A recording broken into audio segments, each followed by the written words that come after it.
Hello and welcome to Pirate News. I'm Molly Stowe. And I'm Michael Stamm. We'll give you the latest from across the campus, tri-state area, and the globe. We will also have your Seton Hall sports update and the 5-day weather forecast for the South Orange area. Seton Hall University has forged its first partnership with the Catholic University of South Sudan as part of its membership with the International Federation of Catholic Universities, a world-renowned Catholic higher education organization. The partnership will facilitate global collaboration among the two universities, allowing opportunities for student and faculty exchanges and the development of joint programs, panels, and research teams, among other initiatives. Seton Hall joined the IFCU in June 2021, becoming part of a collective federation that includes more than 200 Catholic universities and higher education worldwide. As such, the intersection of scholarship, practice, and prayer will help characterize the initiatives and efforts of the South Sudanese and future partnerships. Interested in becoming an RA? The third resident assistant meeting is being held today in Arts and Sciences, room 107 from 4 to 4:45. All interested students must attend at least one of the 6 information sessions, which will provide additional details on how to apply for the position. RAs live in the residence halls and serve as a resource and a mentor to a floor of students. If you are unable to attend this session but are still interested, there will be additional sessions in December and January. Any questions, please contact Housing and Residence Life at shuhousing@shu.edu. Seton Hall will be the host of the next College of Communication and the Arts Sports Media Speaker Series. Co-host Bob Lee, a Seton Hall graduate, and Aditi Kinkabwala of the NFL Network will explore how women are slowly but importantly playing larger roles in sports media. They will be joined by huge names like Stefan Drewley, Lisa Salters, and Katie Christinine Hunter. The event will take place on November 11th at 7 p.m. You can sign up on shu.edu.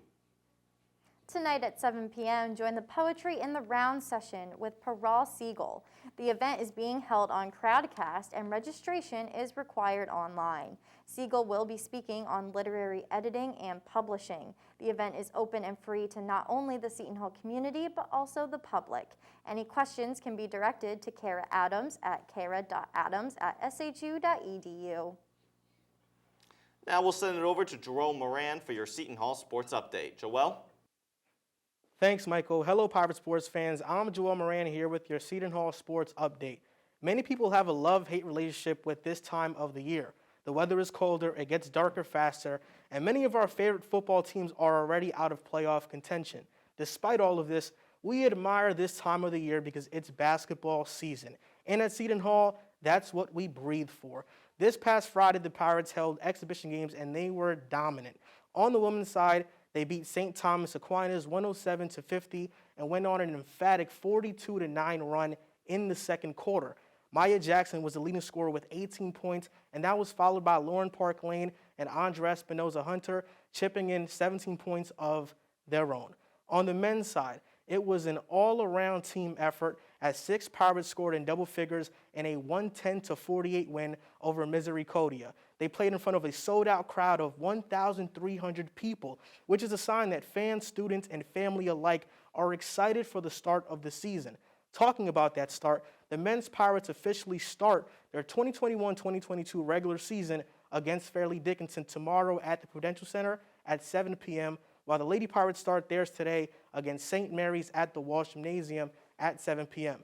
That's all for today's PTV Sports Update. Once again, I'm Joel Moran. Now back to Molly and Michael at the desk with more of the news that you need to know.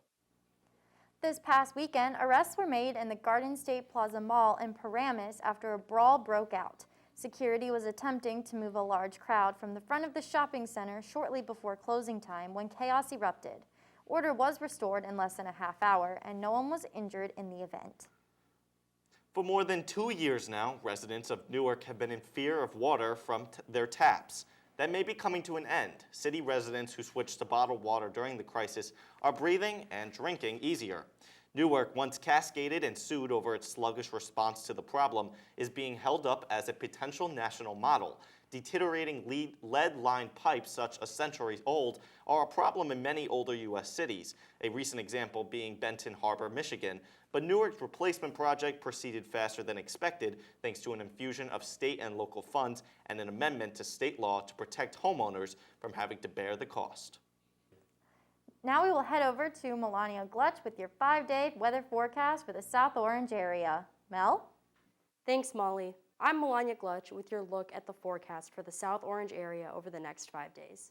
Today, expect clear skies with a high of 67 and a low of 47. Wednesday, expect partly cloudy skies with a high of 65 and a low of 42. Thursday, we will also see cloudy skies, but with a high of 62 and a low of 55.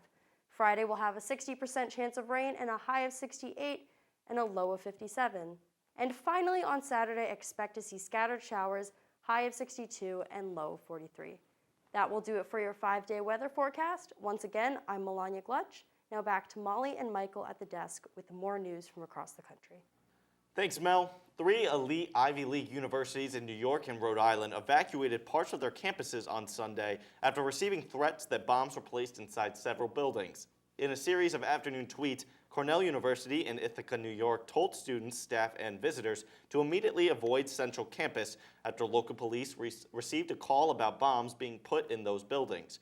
Columbia University and Yale also received bomb threats, but were also found to be non-credible. One of the lasting effects of COVID-19 still relevant to college students today is the lack of study abroad opportunities being offered.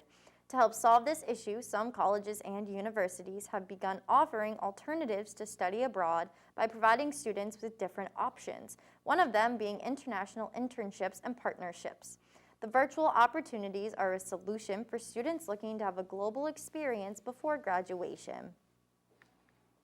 That's going to wrap up today's episode of Pirate News. I'm Michael Stamm. And I'm Molly Stowe. Thank you so much for tuning in and have a great day.